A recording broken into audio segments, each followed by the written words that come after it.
here. Really stupid for me to end up here. He lays on my leg. Bad deal. Okay, let's do this. Okay.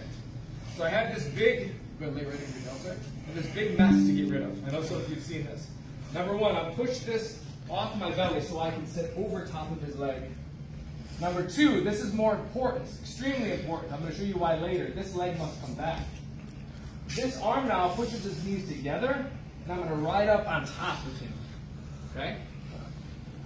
That leg lock is more of a pain tolerance thing. You're probably not going to get your leg broke.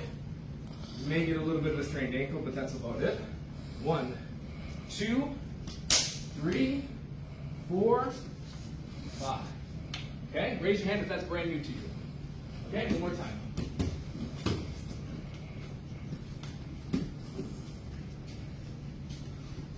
One, 2, 3, 4, 5.